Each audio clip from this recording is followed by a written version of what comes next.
تو یہ نہ ہو کہ ون سائیڈڈ بے نامی والوں کو پکڑتے رہیں اور دوسری سائڈ جو انہیں پسند ہے ان کو نہ پکڑے, یہ نہ ہو.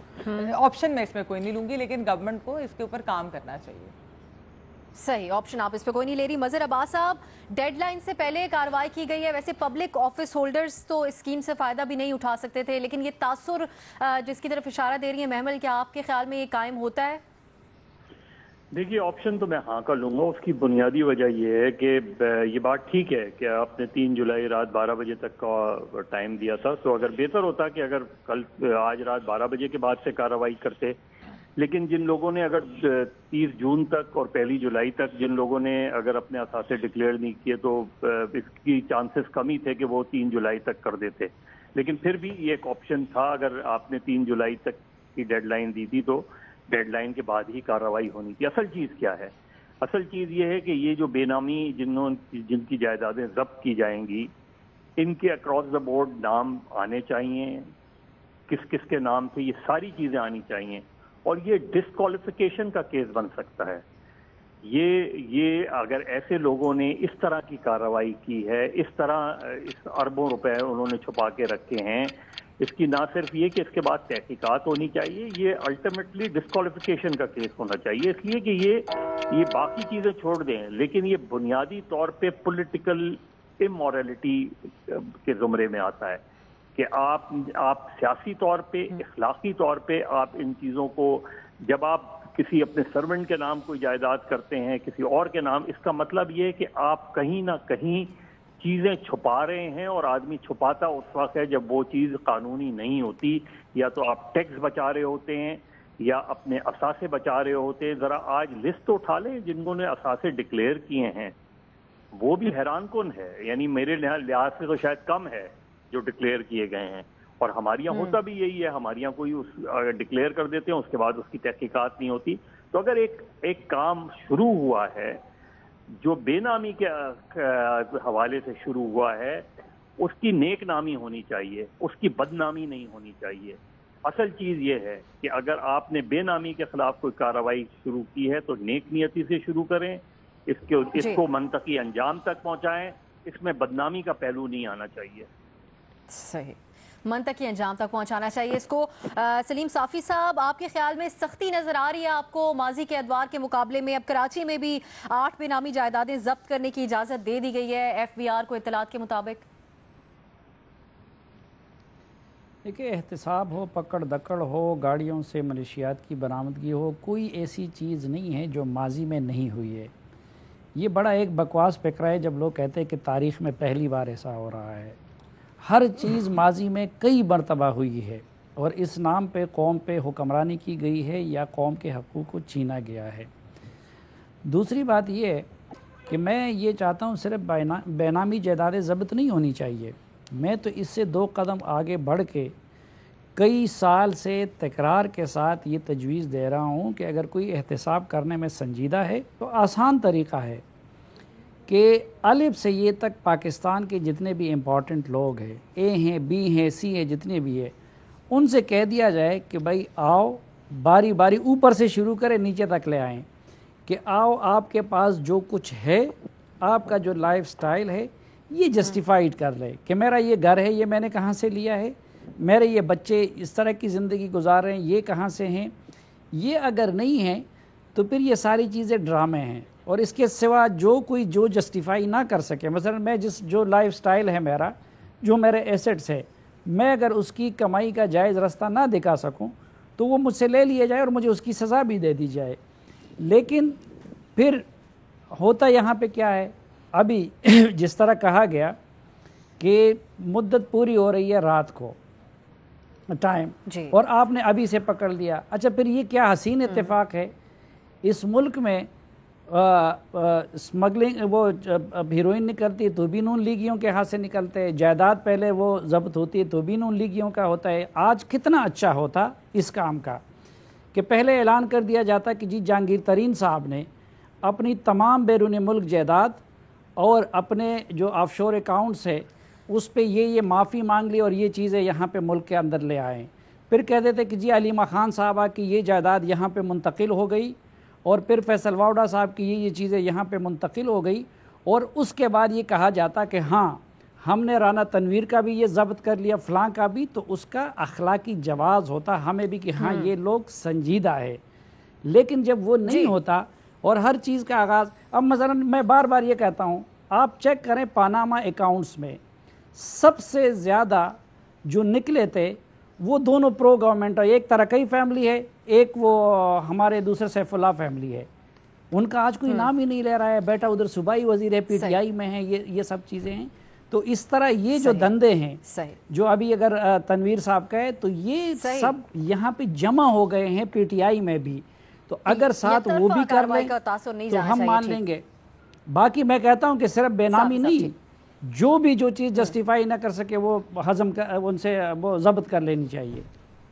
صحیح۔ نیازی صاحب، آپ کے خیال میں اب رات 12 بجے والی جو بات کی جا رہی ہے کہ اس سے پہلے ہی کارروائی کر دی گئی، اس کے بعد ہی کر لینی چاہیے تھی تاکہ یہ سوالات نہ اٹھتے، اور آپ کے خیال میں اس کو دیکھتے ہوئے اکراس دا بورڈ آپ کو لگتا ہے کہ یہ کارروائی ہوگی؟ اب سب پہلی بات تو یہ ہے کہ یہ اتنا اس کا ڈیفینٹ آنسر ہے آپ کے سوال کا کہ میرے سارے ساتھیوں نے جتنے جواب دیے ہیں تو مور اور لیس یہ سب کا کچھ آپ کے سامنے آ گیا ہے۔ حسن صاحب نے ایک بڑا ہی تیکھا زاویہ دیا ہے اور وہ بھی آپ کے سامنے ہے، صافی صاحب نے بتایا، بھٹی صاحب نے ایک اور اینگل سے بتایا، دیکھیں جی، اور محمل نے بتایا۔ پہلی بات تو یہ ہے کہ جب ابھی تک میری اطلاع کے مطابق وہ انتظار کر رہے ہیں کہ لوگ آئیں اور بے نامی جائیداد ڈکلیئر کریں، کتنی کامیاب گئی ہے، کتنی ناکام گئی ہے، کتنے کرتے ہیں، لیکن یہ آپ کیسے کر سکتے ہیں؟ جیسے صافی صاحب نے کہا ہے کہ ابھی وہ ختم نہیں ہوئی اور آپ کہہ رہے ہیں ہم نے فلاں بھی پکڑ لیا، فلاں بھی پکڑ لیا۔ کوئی ایک ویڈیو چل رہی ہے کہ نون لیگ کے کسی ایم پی اے کو جا کے کچھ لوگوں نے گھر میں جا کے اس کو لہو لہان کر دیا اور پھر اٹھا کے گھر سے باہر پھینک گئے۔ اس ملک میں کیا ہو رہا ہے؟ عمران خان صاحب 1975 میں پاکستان واپس آئے پڑھ کے، اور اس کے بعد یہاں ان کی مستقل سکونت پاکستان ہے۔ تب سے لے کے قوم کے ساتھ مہربانی کریں، اپنی ٹیکس ڈکلیریشن دے دیں۔ چلو نہیں، پتہ نہیں تھا، بھولے تھے، سادہ تھے اور نہیں ڈکلیئر کیا اور نہیں ٹیکس دیے۔ 1996 میں سیاست میں آئے، اس کے گوشوارے سامنے رکھ دیں، چلو وہ بھی نہ صحیح۔ یہ جو آف شور کمپنی ہے اس کی اور نواز شریف صاحب کی آف شور کمپنی میں کیا فرق تھا؟ آپ نے دیکھا نہیں تھا کہ عمران خان صاحب کی زبان ہکلانے لگی تھی اور کہتے تھے آف شور کمپنی میں خرابی نہیں ہے، جب تک کہ ہمارے ملک کی اعلیٰ ترین عدالت نے ان کو یہ نہیں بتایا کہ یہ آف شور کمپنی آپ کی اچھی ہے، یہ فرق ہے، نواز شریف صاحب کی فرق ہے۔ پھر قطری خط میں اور جمائمہ کی چیزوں میں کیا فرق ہے؟ وہ بھی فوٹو کاپی ہے، اس کو کسی نے بلایا، کسی نے کہا کہ وٹنس کرنا ہے، کسی نے کہا کہ جرح کرنی ہے؟ نہیں، جمائمہ نے جو کچھ بتا دیا ہے یہ سب کچھ ٹھیک ہے، اور قطری کا جو مذاق اڑایا گیا اسی قطری کی ڈرائیونگ کرنی پڑ گئی، جس کا انہوں نے وہ تحقیقی شرم آتی ان کو، اور ڈوب کے مر جاتے کہ کیا کیا واحجات اور بے حیا قسم کی باتیں آپ اتنے معزز ترین، اور سب کچھ بتایا گیا تھا کہ کویت کا مضبوط ترین آدمی ہے۔ والیوم 10 اسی نہیں بتایا کہ اس کے اندر جو کچھ تھا، اس کا جو کچھ تھا پورا پاکستان ننگا ہوتا تھا کہ آپ کے ساتھ کیا ہو رہا ہے۔ والیوم 10 جو جے ٹی کے اندر تھا، دیکھیں اب پھر جب سپریم کورٹ میں ایک بیان دیا اپنی بنی گالہ کی جائیداد پہ اور ڈکلیریشن وہ ہے، اسی کو ہی ملا لیں تو پتہ چلتا ہے کہ صادق امین کون ہے۔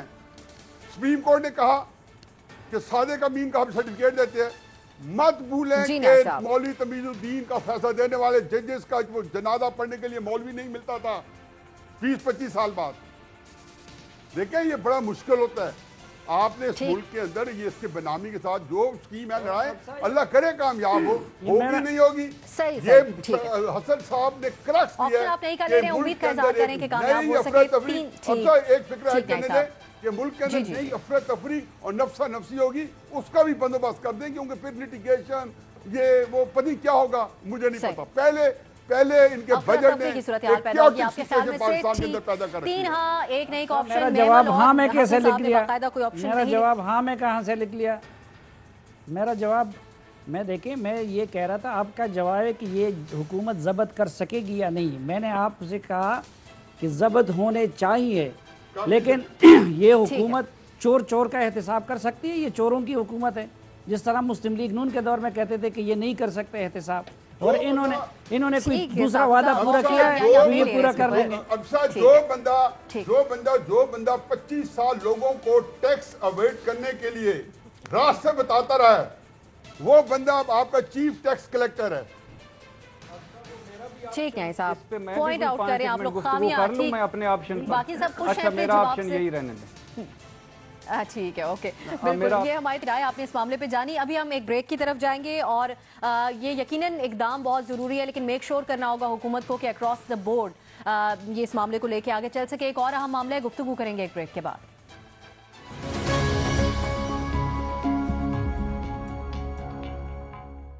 علامہ اقبال انٹرنیشنل ایئرپورٹ پر عمرہ کی ادائیگی کے بعد پہنچنے والے 2 معتمرین کو قتل کر دیا گیا، جبکہ ایئرپورٹ سیکیورٹی فورس نے فائرنگ کرنے والے دونوں ملزمان کو حراست میں لے لیا ہے. پولیس نے فائرنگ کا واقعہ ذاتی دشمنی کا شاخسانہ قرار دیتے ہوئے بتایا کہ ارشد اور شان نامی ملزمان ٹیکسی میں سوار ہو کر ایئرپورٹ پہنچے اور انہوں نے عمرے کی ادائیگی کے بعد واپس وطن پہنچنے والے 2 افراد کو نشانہ بنایا. پولیس کے مطابق مقتولین پر بابر بٹ نامی ایک شخص کو قتل کرنے کا الزام تھا، جبکہ 1.5 سال کے دوران لاہور ایئرپورٹ پر یہ فائرنگ کا دوسرا واقعہ پیش آیا ہے. اے ایس ایف حکام نے ایئرپورٹ کی حدود میں فائرنگ کی تحقیقات شروع کر دی ہیں اور حکام کا یہ بتانا ہے کہ ابھی تحقیقات ہو رہی ہے کہ حملہ آور اور اسلحہ سمیت ایئرپورٹ کی حدود میں یہ افراد کیسے داخل ہوئے. اسی ساری صورتحال پہ گفتگو کریں گے اپنے پینل سے. اس طرح سے ہے، عمرے کی ادائیگی کے بعد لاہور ایئرپورٹ پہنچنے والے 2 افراد قتل. 1.5 سال کے دوران لاہور ایئرپورٹ پر فائرنگ کا یہ دوسرا واقعہ ہے. ایئرپورٹ پر سیکیورٹی کے ناقص انتظامات کی ذمہ داری کس پر عائد ہوتی ہے؟ اوپن آپشنز ہیں. سب سے پہلے ارشاد بھٹی صاحب کی طرف جائیں گے. ارشاد صاحب، یہ بہت بڑا سیکیورٹی لیپس ہے کہ کس طرح ایئرپورٹ جیسے مقام پر یہ افراد ٹیکسی میں اسلحہ لے کے چلے گئے اور 2 افراد کو قتل کر دیا گیا. کس پر ذمہ داری آتی ہے آپ کے خیال میں؟ دیکھیے، ایئرپورٹ کی اپنی سیکیورٹی ہوتی ہے، وہی ذمہ دار ہے. اس کی ایک پورا مینجمنٹ ہوتی ہے ایئرپورٹ کی، وہی اس کی ذمہ دار ہے. آپ کو یاد ہوگا کراچی ایئرپورٹ پر کیا ہوا تھا، دہشت گردوں نے قبضہ کر لیا، 20 لوگ مار دیے. پشاور ایئرپورٹ پر کیا ہوا؟ مسئلہ یہ ہے کہ یہ ابھی تک ہم فزیکل تلاشیوں میں لگے ہوئے ہیں. جتنی ٹریفک ایئرپورٹ آتی ہے، جس طرح 8-8 گھنٹے کی ڈیوٹیوں پر تھکے ماندے وہ لوگ کھڑے ہوتے ہیں اور جس طرح وہ چہرہ دیکھ کر ہاتھ کے اشارے سے کہتے ہیں لنگی جا اور کھنگی جا اور لنگی جا، اور کوئی تھوڑا سا مشکوک ہو تو اس کو روک لیتے ہیں، ورنہ تو بہت ساروں کو وہ نجومی ہو گئے ہیں، چہرہ دیکھ کے ان کو پتا اچھا بس وہاں آگے گزر جا. اور اس میں کوئی بھی ثانیہ ہو سکتا ہے، کچھ بھی ہو سکتا ہے. اگر ہر گاڑی کی تلاشی لیں تو لائنیں لگ جائیں گی. تلاشی مشینیں پرانی ہیں، اتنی پرانی ہیں کہ وہ اس میں پتہ نہیں، میرے خیال سے کیا کوئی ٹینک چلا جائے تو ان کو کوئی پتہ نہیں چلتا. لہٰذا بات یہ ہے کہ ایڈوانس نئی مشینوں کی ضرورت ہے. 8 گھنٹے کی بجائے 3 گھنٹوں کی ان کی شفٹیں ہونی چاہیے. ایئرپورٹ پر سفارشی لوگوں کو اور جو کام نہ کرنے والے لوگ اور بھرتی کے لوگوں کو نہیں کام کرنا چاہیے. پھر یہاں ایک اور بھی مسئلہ ہے، کسی بھی بڑے آدمی کو اگر وہ روک کے تو ہاتھ لگا لیں تو آگے مائنڈ کر جاتا ہے. حالانکہ وہی بڑا غیر ملکی ایئرپورٹوں پر بڑی تابع داری سے لائن میں لگا ہوتا ہے اور سب کچھ پینٹ کوٹ اور جوتے تک اتروا لیتا ہے. تو بلا امتیاز ہونی چاہیے یہ، اور مشینیں اچھی ہونی چاہیے اور سارا ہونا چاہیے. اور باقی شرم کی بات ہے کہ پوری دنیا میں کہیں بھی کوئی اسلحہ لے کر اس طرح اندر جا سکتا ہے. پوری دنیا کی ایئرپورٹس میں ثانیہ کہیں بھی ہو سکتا ہے، حادثہ کہیں بھی ہو سکتا ہے، ناگہانی آفت کہیں بھی آ سکتی ہے، مگر جس طرح یہ اس طرح تھوڑی ہوتا ہے. تو مشینیں اچھی ہونی چاہیے، شفٹیں کم ہونی چاہیے، لوگ ٹریننگ اچھی ہونی چاہیے، تبھی یہ ہوگا، ورنہ تو یہ خدا نہ خواستہ کوئی بڑا حادثہ ہو جائے گا. نیائی صاحب، اس بات سے کیا آپ اتفاق کرتے ہیں کہ سیکیورٹی کے نظام میں جدت لانے کی ضرورت ہے؟ ایئرپورٹس پر چیک پوائنٹس تو بہت ہوتے ہیں، ہم لوگ جب بھی جاتے ہیں ہر بار روکا جاتا ہے، لیکن لگتا ہے کہ یہ ناکافی ہے. پورے پاکستان کی اکھاڑ پھچاڑ کرنے کی ضرورت ہے. ذمہ دار تو واقعے کا رانا ثناء اللہ ہے، اور وہ اس طرح ہے کہ رانا ثناء اللہ جو ہے اس نے ماڈل ٹاؤن کے جو قتل ہیں اس نے کرائے تھے، اور یہ قتل کرنے کی جتنی تجربہ رانا ثناء اللہ خان کو ہے اتنا پاکستان میں کسی کو نہیں. اور وہ سب کروائے تھے جب وہ پنجاب کے ماڈل ٹاؤن کا بھی بہت سینسیٹیو ہے، قتل ہوئے ہیں، اس کو میں سیاست کے لیے نہیں بات میں لے کے آنا چاہیے. نہیں بالکل، آپ رہنے دیں نا، مجھے میری بات کرنے دیں. میں بھی تو آخر اس ملک کا شہری ہوں، میری بھی تو آواز آنی چاہیے کہ نہیں آنی چاہیے. آپ کی طرح مہذب تو نہیں ہو سکتی. تو چونکہ وہ نواز شریف اور زرداری ذمہ دار ہیں، چونکہ وہ ہوم منسٹر تھا، میں اور احسان چونکہ وہ ہوم منسٹر تھا 5 سال، مستقیم والا بھی ذمہ دار ہے. اور چونکہ وہ ہوم منسٹر تھے 5 سال، اور ہوم منسٹر ہونے کے ناطے سے جتنے پنجاب کے اندر قتل ہوئے ہیں اور جتنے ایئرپورٹ کی بد انتظامی ہے جو آج تک بھگت رہے ہیں رانا ثناء اللہ. پھر اس سے ایک اور چیز میرے پہ یہاں ہوئی ہے ماڈل ٹاؤن کے واقعے کے بعد کہ مرتضیٰ بھٹو کا قتل بھی بالکل اسی طریقے سے ہوا تھا. پولیس وہاں پہ اس کو واقعے کو روکنے کے لیے گئی تھی. کی ایمبولینس بھی خراب بٹی صاحب مجھے بات کرنے دیں پلیز. نہیں میں میرے پاس لکھا ہوا مال ہے نہیں میں بھول جاؤں گا. نہیں اس لیے میرے پاس لکھا ہوا ہے نہیں. یہ ابھی باتھ روم میں گیا تو ساتھ لکھ کر لے گئے کہتے میرے تو 4 صفحے آپ نے منگوائے تھے پین میں نے دیا اور میں درمیان میں بیٹھا ہوا ہوں. نیازی صاحب ہاتھ بھی چلائیں پھر تھوڑا سا. تو دیکھیں جی میں نے حقیقت یہ بتا رہا ہوں آپ کو آن اے ویری سیریس نوٹ. جب مرتضیٰ بھٹو صاحب کے قتل مرتضیٰ بھٹو بہت بڑا پاکستان کا مرڈر تھا آج تک نہیں پتہ چل سکا. وہ اسی طرح پولیس نے کوئرسو طریقے سے آگے ان کو روکا اور مقابلہ ہوا اور اسے مارے گا. پولیس آفیسر جو تھے شاید یا تو رائے طاہر جو آج کل پنجاب کے دہشت گردی کے ہیڈ ہیں بیچارے 3 سال جیل میں رہے. تو مرتضیٰ بھٹو کے قتل میں بھی رانا ثناء اللہ ملوث نظر آتا ہے. تو ایک دفعہ رانا ثناء اللہ چونکہ این ایف کے پاس آیا ہے تو ان پہ 3rd ڈگری اپلائی کرے تو سارے واقعات بھی پتہ چل جائیں گے. اور ایک دفعہ جب آپ کے واقعات پتہ چل جائے گا نا رانا ثناء اللہ بول پڑا تو پھر آپ کے لیے ٹھیک کرنا آسان ہوگا. میرا رانا ثناء اللہ سوال کے اوپر آپ کوئی آپشن نہیں لے رہے. ٹھیک ہے میں نے آپ کیوں نہیں میرے رانا ثناء اللہ آپ تنزیہ کہہ رہے نا نیائی صاحب لکھ نہیں سکتے نا پھر وہ دیکھو چلو تنزیہ کبھی قرآن کو ایک تنزیہ بھی رکھیں کبھی تھوڑا سا تنزیہ بھی رہنے دیا کریں. بھٹی صاحب کے لیول پہ نہ رکھا کریں نا. تنزیہ آپشن لکھنا نہیں چاہتے چلے اگر آپ کہتے ہیں ہم لکھ دیتے ہیں. رانا ثناء اللہ ذمہ دار ہے. کبھی نیازیوں کے لیول پہ یہ بھٹی صاحب کی تجویز ٹھیک ہے نیازیوں کے لیول پہ رکھا کریں. بھٹی صاحب حسن صاحب کی طرف جائیں گے. ٹھیک ہے حسن صاحب دیکھیں اس دوسرے واقعے پہ جو ایئرپورٹ کے حوالے سے تو 2 رائے دے رہے ہیں اور بہت اچھی ہے اور باقی جو دیں گے وہ بھی بہت اچھی ہوگی. میں صرف اس کو تھوڑا آپ اس کو میکرو لیول پہ لے جاؤں تو شاید بات بہتر ہو سکے کہ اصل ایشو جو ہے اور اصل جو المیہ ہے وہ یہ ہے کہ اس ملک میں عدم برداشت کا گراف آسمان کو چھو رہا ہے. پچھلے 6-8 مہینے میں بہت مائنیوٹلی آبزرو کر رہا ہوں. پچھلے 1 ہفتے کی خبریں آپ اکٹھے کر لو. شوہر بیویوں کو مار رہے ہیں, بیویاں اپنی اولادوں کو مار رہی ہیں, ایک عجیب و غریب. اور ایک بات ذہن میں رکھیں, صرف 3-4 جملے میں عرض کر دیتا ہوں کہ معاشرے کا گہرا اس کی ساخت کا حید کا بیہیویئر کا تعلق معاش کے ساتھ بہت گہرا ہوتا ہے. عدم برداشت عدم توازن سے پیدا ہوتی ہے اور عدم توازن کے پیچھے جو صحیح وجوہات میں سے جو سب سے عام وجہ ہے وہ ہے معیشت کا عدم استحکام اور عدم توازن. یہ پتہ نہیں شاید تھوڑا کمپلیکیٹڈ لگے آپ کو, وہ پلیز. تو یہ صورتحال جس طرف جا رہی ہے اللہ ہی خیر کرے. میں آپ کو بتاؤں یہ اس ہینڈ گرینیڈ کی پن نکلنے کی دیر ہے. تو اس کو اگر ممکن ہو تو اس لیول پہ تھوڑا ڈسکس کرو. معاملہ بہت پچھلے کم از کم 4-6 مہینوں سے صورتحال بہت تیزی سے بگڑ رہی ہے. تو عدم برداشت عدم توازن اور یہ ساری صورتحال ہے. آئی ڈونٹ نو کسی کی توجہ اس طرف گئی ہے نہیں گئی, اور اگر نہیں گئی تو کل اس کی کیا قیمت دینی پڑے گی, اس پہ غور کریں. یہ اسی کا ہی شاخسانہ ہے. اس کے پیچھے کوئی بیک گراؤنڈ دشمنی کا ہوگا, یہ وہ ایک واقعہ ہے نہیں. اوورآل آپ دیکھو صورتحال کدھر جا رہی ہے وہ بہت الارمنگ ہے. سوری میں تھوڑا ہٹ گیا آپشن لے رہے ہیں. مظہر عباس صاحب ٹھیک. مظہر عباس صاحب ایئرپورٹس کی سیکیورٹی اہم ترین ہوتی ہے. جس ملک میں کراچی ایئرپورٹ جیسا واقعہ پیش آ چکا ہے, یہ آپ کے لیے کتنی بڑی تشویشناک بات ہے کہ ایک ذاتی دشمنی کے شاخسانے کے طور پہ بھی ایئرپورٹ کی حدود کے اندر قتل کر دیا جاتا ہے 2 افراد کو؟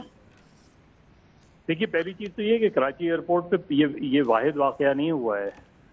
کراچی ایئرپورٹ پہ 60 سے ایسے واقعات ہو رہے ہیں. اگر یہاں نیازی صاحب اور حسن نثار صاحب کو یاد ہوگا کم سے کم کہ 64 یا 65 میں پولینڈ کے ڈپٹی فورن منسٹر کو یہاں قتل کر دیا گیا تھا, جا کے اس نے ٹارمیک سے ٹکرا دی تھی اس سے اپنی ٹرالی. بالکل اسی طریقے سے 84 یا 86 میں پین ایم جہاز ہائی جیک ہو گیا تھا. وہ پرانے ٹرمینل سے سیدھے گاڑی اندر لے گئے تھے اور اندر گھس گئے تھے. اور یہ جو واقعہ ہوا تھا جس کا رشاد بھٹی صاحب، یہ تو اتنا بڑا فیلئر تھا جس کی کوئی انتہا نہیں ہے.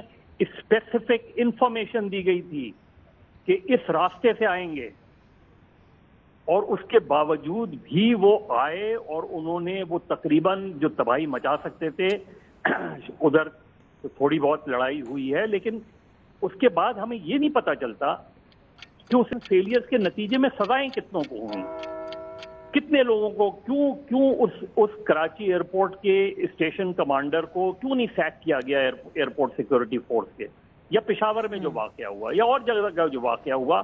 Prime responsibility airport security force کی بنتی ہے. یہ جو اس طرح کی سیکورٹی ہے، اس طرح کے جو واقعات ہیں، اس کی prime responsibility airport security force کی بنتی ہے. پرابلم کیا ہے؟ پرابلم یہ ہے کہ جن لوگوں کو یہاں اسٹیشن کیا جاتا ہے ان کو ایئرپورٹ سیکورٹی کی ٹریننگ ہی نہیں ہوتی جی. ان کو یہ اندازہ ہی نہیں ہوتا کہ کس طریقے سے یہاں چیزوں کو چیک کرنے کی ضرورت ہے. جس طرح انہوں نے کہا کہ جی ہر گاڑی نہیں چیک کر سکتے. انٹیلیجنس آپ کا نیٹ ورک ہوتا ہے، انٹیلیجنس نیٹ ورک بتاتے ہیں کہ کس گاڑی کو چیک کر سکتے ہیں، کس گاڑی کو چیک کرنا چاہیے، کس کو نہیں کرنا چاہیے.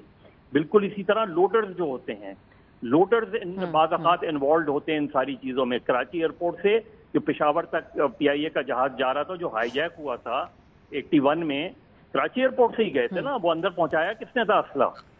تو یہ ساری چیزیں اگر ہم دیکھیں تو اٹس پیورلی فیلئر. دوسرا بڑا واقعہ وہ چیز کیا ہے؟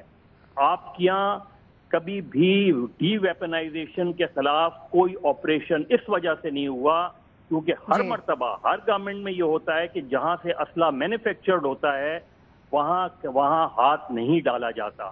یہ سابق DG رینجر سے تھے، انہوں نے خود مجھ سے کہا کہ میں نے پرائم منسٹر کے لیول تک یہ بات پہنچائی کہ جی آپ آپریشن کریں کراچی میں. تو بیسکلی انٹیلیجنس فیلئر ہے اس کا، اور یہ اگر ان چیزوں کو نہیں روکا گیا جس طرح حسن صاحب کہہ رہے تھے کوئی بہت بڑا واقعہ ہو جائے گا. اس سے بچنے کے لیے ہمیں ضروری ہے کہ اس وقت ہم ایکشن لیں بجائے کہ ہم بعد میں کریں. ٹھیک ہے ماہر صاحب. سلیم صافی صاحب، جس طرح ماضی کا بھی حوالہ دے رہے ہیں مظہر صاحب، اب کس طریقے سے دیکھا جائے جدید ٹیکنالوجی کا زمانہ ہے اس معاملے کو، اور کیا کارروائی ہو سیکیورٹی کے ناقص انتظامات کے ذمہ داروں کے خلاف تاکہ آئندہ نہ ہو اس طرح کا واقعہ؟ دیکھیں، ایک تو اس ملک میں بگاڑ کی ایک بڑی وجہ یہ ہے کہ جس کا کام اسی کی ساجے پہ ہم عمل نہیں کر رہے ہیں. عموماً جس کا جو کام ہے وہ نہیں کرتا اور دوسروں کی کام میں مداخلت کرتا ہے. مثلاً کئی جگہ پولیسنگ کا کام کچھ اور لوگ کر رہے ہیں. دوسرا میں پھر یہ کہوں گا کہ پشتو کا ایک مقولہ ہے کہ اگر قصائی بڑھ جائیں تو زیادہ قصائیوں میں بینس ذبح ہونے کی بجائے مردار ہو جاتی ہے.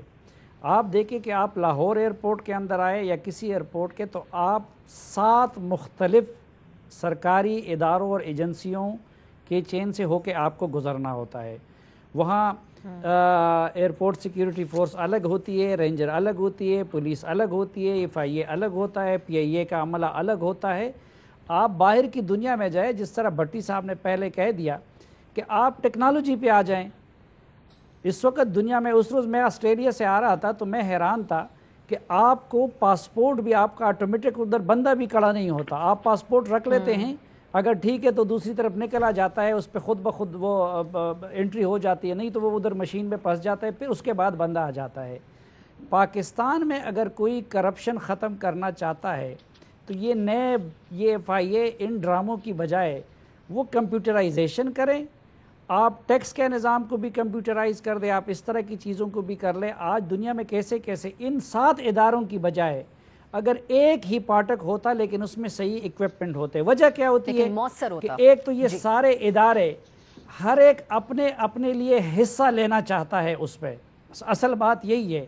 دوسرا یہ سب ادھر کھڑے ہوتے ہیں، اپنے لوگوں کی پروٹوکول کی ڈیوٹی کرتے ہیں. آپ ان کی دیکھیں تو ان کی زیادہ تر ڈیوٹی اپنے اداروں یا اداروں کے لوگوں کے رشتہ داروں ان کی پروٹوکول کے لیے ادھر کھڑے ہوتے ہیں. اور پھر جو کمائی ہوتی ہے یا جو بدماشی ہوتی ہے اس میں ہر کوئی اپنا حصہ لینا چاہتا ہے. پھر اس میں ذمہ داری کا مثلا اب ASF والے کہے گا یار چلو اگر کچھ غلطی ہو گئی تو صرف میں تو نہیں ہوں، یہ باقی سب کی بھی کی طرف جائے گا. وہ دوسرا کہتا ہے یار یہ تو اس کی ذمہ داری ہے، ایک دوسرے کے لیے چھوڑ دیتا ہے، دوسرا پہلے کے لیے چھوڑ دیتا ہے. اس لیے آپ وہاں ان اداروں کو محدود کرے، جس کا کام ہے صرف اسی کے سپورٹ کرے اور ٹیکنالوجی کی طرف آ جائے. صحیح. اور بالکل اس طرح ذمہ داروں کا بھی پتہ نہیں چل سکتا جب اتنے سارے لوگ انوالوڈ ہوتے ہیں. محمل آپ کی طرف آئیں گے. اس طرح صافی صاحب کہہ رہے تھے دیگر ممالک میں کئی تھریٹ الرٹس بھی کئی ایئرپورٹس کو جاری ہو چکے ہیں, لیکن جب آپ وہاں پہ جاتے ہیں تو اتنے سارے چیک پوائنٹس نہیں ہوتے جتنے ہمارے ہاں ہوتے ہیں. تو آپ کے خیال میں اب کتنا سنجیدہ لینے کی ضرورت ہے, کیونکہ ایک سیکیورٹی لیپس ایکسپوز ہوا ہے اس واقعے سے لاہور ایئرپورٹ پہ؟ جی اب سر دیکھیں, ویسے بظاہر تو لگتا ہے کہ اے ایس ایف ہی اس کے اندر انہی کے اوپر ہی آئے گا, کیونکہ ظاہر بات ہے ڈائریکٹلی تو وہی رسپانسبل ہے. لیکن اس میں دو تین باتیں کہنا چاہوں گی کہ دیکھیے پہلی چیز تو یہ ہوتی ہے, اچھا صافی صاحب نے ٹیکنالوجی کی بات کی, میں ٹیکنالوجی کا ذکر کر دیتی ہوں. آپ نے دیکھا ہوگا کراچی ایئرپورٹ کے باہر بھی دیکھا ہوا ہے ہم نے, لاہور اسلام آباد ایئرپورٹ کے باہر بھی, کہ ایک پلاسٹک کی وہ سلور سی چیز ہوتی ہے جس کے آگے اینٹینا ہوتا ہے, وہ یو کرتے ہیں, اسے کہتے ہیں بام ڈیٹیکٹر. پاکستانی ابھی تک یہ استعمال کر رہے ہیں. آپ کو یہ پتہ ہے کہ یہ ایک فیک اسکیم تھا جس کے اندر جو اس کا جس نے بنائی تھی, آئی تھنک اس کا نام تھا غالباً جیل میں کامک یا کوئی, ان کو سزا ہو گئی تھی 10 سال کی. بی بی سی نے اس پہ 2014 میں رپورٹ کی تھی. پاکستانی آج تک استعمال کر رہے ہیں وہ. تو اس طرح کی چیزیں بھی جو ہے یہ بھی ان کو دیکھنی ہوگی. ٹیکنالوجی بھی اگر یہ کوئی چیز لگاتے ہیں تو وہ بھی ان کو دیکھنا اور دیکھ بھال کر لگانی ہوگی کہ آیا کہ ٹھیک بھی ہے کہ نہیں. دوسری چیز یہ دیکھیے, جو یہ لیئر ہوتی ہے نا جو گاڑیاں چیک کرتی ہے, یہ آؤٹر لیئر ہوتی ہے ایئرپورٹ کی. 2 بندے آتے ہیں, وہ دروازہ کھولتے ہیں, اچھا پاسپورٹ دکھا دیں, کون سی فلائٹ پہ جانا ہے, یہ وہ اس طرح کی چیز ہوتی ہے. بہت زیادہ چیکنگ نہیں ہوتی, ادھر کر بھی نہیں سکتے. اگر ادھر نے کرنی اسٹارٹ کی تو ادھر ہزاروں کی تعداد کی گاڑیاں کھڑی ہو جائیں گی, لائنیں لگ جائیں گی, ہم ہی میڈیا چینل پہ بیٹھ کے ان کو کوس رہے ہوں گے کہ یہ کس طرح سے کیا کر رہے ہیں.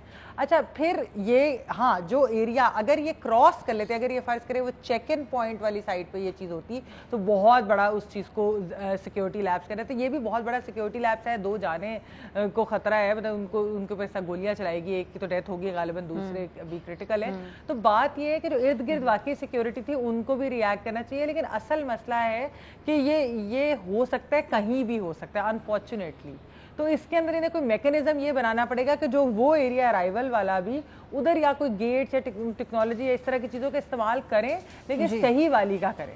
تو کسی ایک پہ ہم بلیم نہیں اس طرح کہہ سکتے. اوور آل ایک ہمارا لائے عمل نہیں صحیح بنا ہوا سیکیورٹی کا, ڈسپائٹ اتنی ٹیررسٹ اٹیکس اور ہر چیز. تو اوور آل دیکھ رہا ہوگا آپ کے خیال میں ہمارے تجزیہ کاروں کی یہی رائے سامنے آئی کہ جدید ٹیکنالوجی کا استعمال. اب سا ایک منٹ محمل, آپ اور حسن نثار صاحب لاہور میں رہتے, نیازی صاحب بھی, آپ دیکھیں صرف سیف سٹی کی وجہ سے کتنی بہتری آئی ہے. نمبر 1 ٹریفک کے نظام میں, نمبر 2 وہ جو پولیس جو چالان دینے والا ہوتا تھا اس کے کرپشن کا سلسلہ اس سے رک گیا. نمبر 3 آپ کے کتنے کیسز میں اس کی فوٹیجز اس کے کیمروں کے وہ آپ کو مدد دے رہے ہیں. تو ایک ٹیکنالوجی آ جانے سے وہی لاہور پولیس ہے, وہی خراب پولیس ہے, وہی پنجاب پولیس ہے. تو میں یہ کہتا ہوں خصوصاً پاکستان جیسی سوسائٹی میں بہت زیادہ ضروری ہے ان چیزوں کا, کیونکہ حسن صاحب کی پہلی بات سے بھی میں اتفاق کرتا ہوں کہ یہ ملک بڑی تیزی کے ساتھ انارکی اور خانہ جنگی کی طرف جا رہا ہے. نہیں ٹھیک کہہ رہے ہیں, میں تو صافی صاحب کہہ رہی ہوں کہ چیک کر کے کریں. بالکل بالکل ٹھیک ہے, بالکل صافی صاحب بالکل یہی بات آپ کے ہمارے تمام تجزیہ کار اس پہ اتفاق بھی کریں کہ جدید ٹیکنالوجی کا استعمال کرنا ہوگا. بے شک کم ہو سیکیورٹی لیکن مؤثر ہو, خاص طور پہ ایئرپورٹس پر. ایک اور معاملہ ہے, گفتگو کریں گے ایک بریک کے بعد.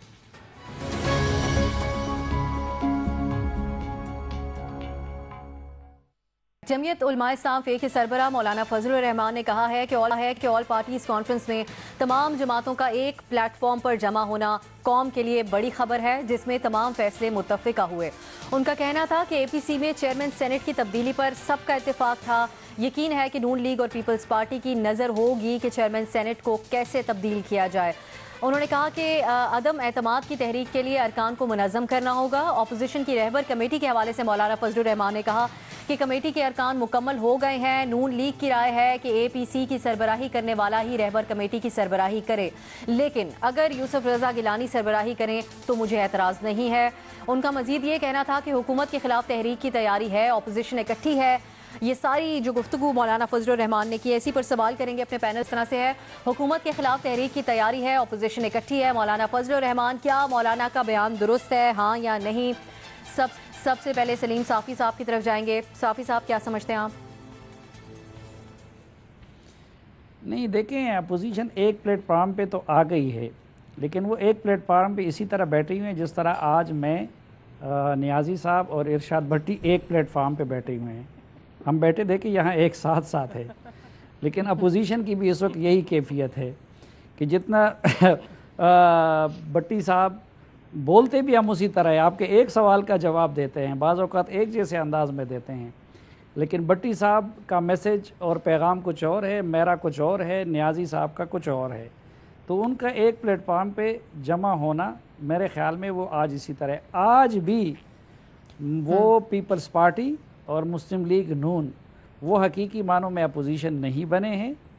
آج بھی وہ اس فورم کو بھی اور اپنے احتجاج کو بارگیننگ چپ کے طور پر استعمال کرنا چاہتے ہیں، اور جو مولانا کی اور باقی تمام چھوٹی پارٹیوں کی سوچ ہے اس سے وہ متفق نہیں ہے. دوسرا، آج بھی اپوزیشن اس بڑے تضاد کا شکار ہے کہ وہ جو کہتے ہیں ایک طرف اسمبلیاں جعلی ہیں، الیکشن جعلی ہے.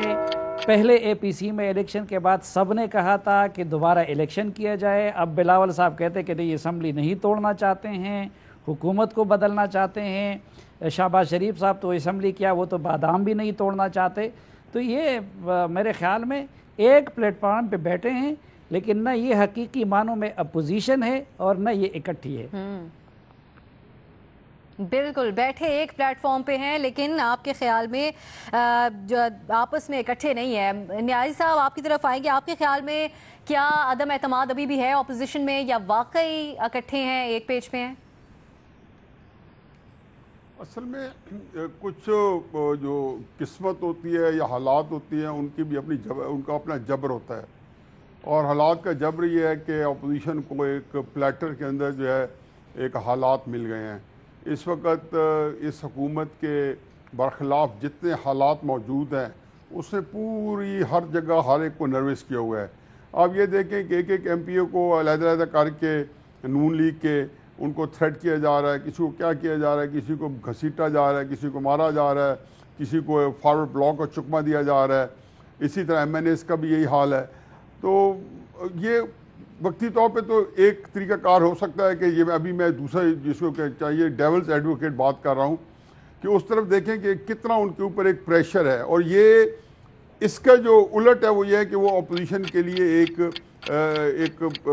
آسان صورتحال پیدا کی ہوئی ہے. پھر ملک کے اندر جو حالات ہے کہ ہر طبقہ جو ہے وہ اپنے طور پہ نکلا ہوا ہے. اگر اپوزیشن نہ بھی نکلے تو ان حالات کے اندر پھر کوئی ایسی موومنٹ شروع ہو جاتی ہے. اس طرح کے حالات سے پھر ہم اس کو نبرد آزما ہونا بڑا ہی مشکل ہے، اور بڑا پاکستان کے لیے جو آج کل کے حالات ہیں، جبکہ ایران اپنا امریکہ اور انڈیا وہ اپنے ان کا موازنہ رویے جو ہے وہ پوری طرح یہاں ہماری عسکری قیادت کے سامنے بھی اور سیاسی قیادت کے سامنے بھی، اور وہ کوئی موقع ہاتھ میں نہیں جانے دیں گے پاکستان کے اندر انتشار پھیلانے میں، خانہ جنگی میں. تو یہ حالات تو بالکل ایسے ہیں کہ اگر یہ اپوزیشن نہیں بھی آئے گی تو اپنے طور پہ چلیں گے. لیکن یہ سب اپوزیشن کے اندر میرا خیال ہے یکسوئی ہے، اور کچھ لوگوں نے شاید یہ کہا ہو کہ بھئی ہم سے آپ نہ کلوائیں، ہم ڈرپوک ہیں، ہم سے یہ بات نہ کروائیں. لیکن یہ بات جو ہے کوئی اور کہے گا تو ہماری ایک ٹیسٹ سپورٹ ہوگی، چاہے وہ شہباز شریف کی ذات ہو، چاہے وہ پیپلز پارٹی کے اندر ہو. کچھ لوگ تند لہجہ اختیار کریں گے، لیکن یہ عملاً جو ہے 1-2 مہینے میں پاکستان میں گھمسان کا رن پڑنے والا ہے. یہ پڑھ کے رہے گا، اور پھر حالات جو ہے کسی کے کنٹرول میں نہیں رہیں گے. 22 کروڑ کا ملک ہے، اور 22 کروڑ کے ملک کے اندر جو ارتعاش یا انتشار ہوگا وہ کسی قابو میں نہیں آئے گا. بٹی صاحب، نیائی صاحب بھی کہہ رہے ہیں کہ یکسوئی ہے اپوزیشن کے درمیان، مولانا صاحب کہہ رہے ہیں اپوزیشن اکٹھی ہے، تحریک کی تیاری ہے. یہ کانفیڈنس آپ کے خیال میں اپوزیشن کے اوپر درست ہے؟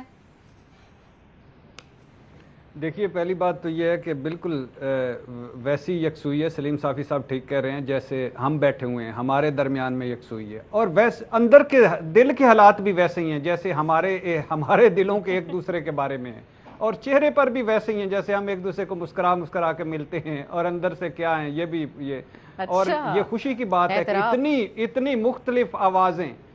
مختلف آوازیں ہیں اپوزیشن میں، میری خوبصورت اپوزیشن میں. یہ ایک ویگن، ایک بس، ایک ٹرین میں بیٹھے ہوئے لوگ ہیں. کسی کی منزل ایک نہیں ہے، کسی نے کہیں اترنا ہے، کسی نے کہیں اترنا ہے. کسی کے والد صاحب ہیں، کسی کے بھائی ہیں، کسی کا مال ہے، کسی کی آل ہے، کسی کی کھال ہے.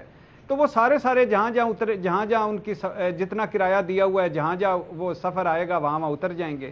اور اس کے جھنڈا دیکھیں، رہبر، اللہ معاف کرے، توبہ توبہ، رہبر کمیٹی، توبہ توبہ، اللہ تیرا مجھے معاف کرنا، میرے مالک مجھے معاف کرنا. رہبر، یعنی ان میں کون ہے جو رہبر ہے؟ مولانا رہبر ہے، ایف ڈرین والے یوسف رضا مبینہ طور پر وہ رہبر ہیں، اور اس میں اور اس میں زرداری صاحب رہبر ہیں, مریم نواز رہبر ہیں. اس سے تو اچھا تھا میمل سرفراز کو رہبر بنا دیتے, میں کم از کم میں قبول کر لیتا. توبہ توبہ توبہ, اللہ معاف کرے, یا اللہ معاف کرنا. رہبر, توبہ توبہ توبہ, ان لفظوں کا نہیں ان کو پتا کہ رہبر کیا ہوتا ہے. رہبر کمیٹی بن گئی ہے.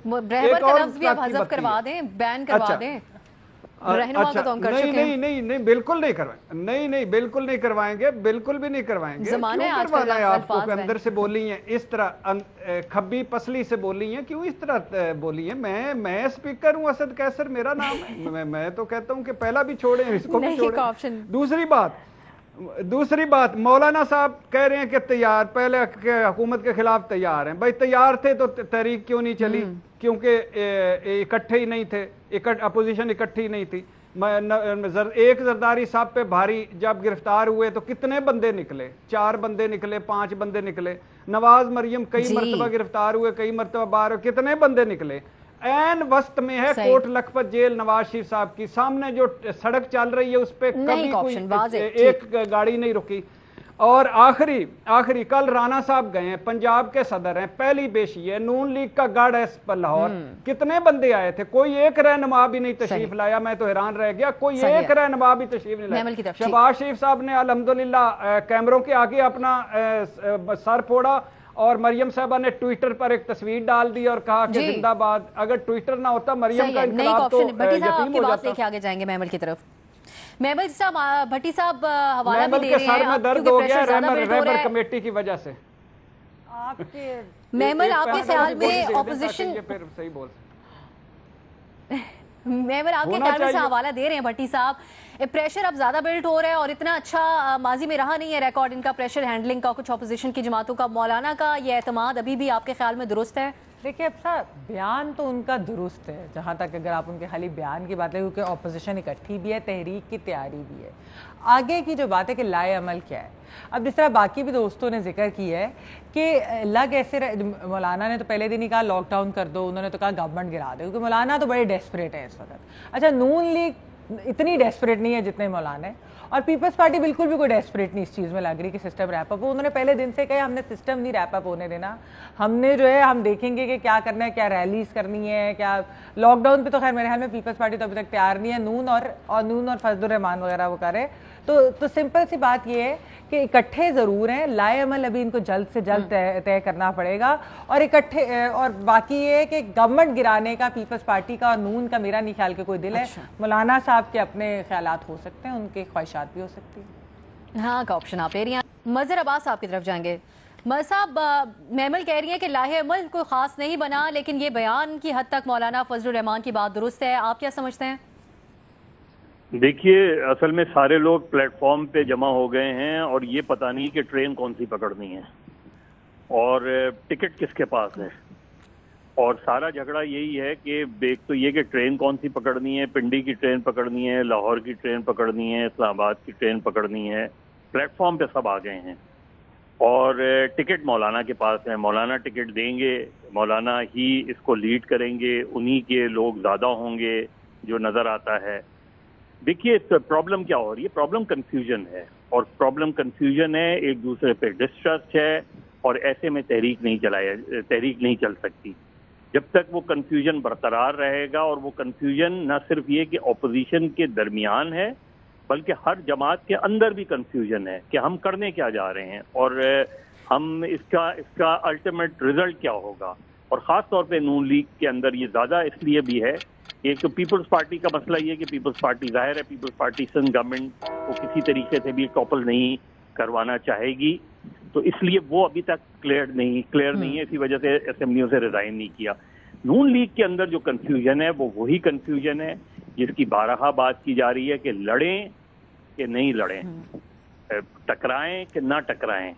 اب اس کنفیوژن میں لوگ ہاتھ سے نکلتے جا رہے ہیں. اگر یہ کنفیوژن دور نہیں ہوا تو یہ پرابلم رہے گی. ابھی تک تو نون لیگ انٹیکٹ ہے, اس میں کوئی شک نہیں ہے. ایک 4-5 MNAs MPs جانے سے نون لیگ کا ووٹر نہیں ہوگا, لیکن اگر یہ کنفیوژن پرسسٹ کیا تو پھر یہ پرابلم آئے گی. تو اصل میں یہی پرابلم ہے اصل میں کہ ان کی سمجھ میں نہیں آ رہا, اپوزیشن کی سمجھ میں نہیں آ رہا کہ ہم فرض کریں اسلام آباد پہنچ بھی جاتے ہیں تو اس کے بعد کیا ہوگا.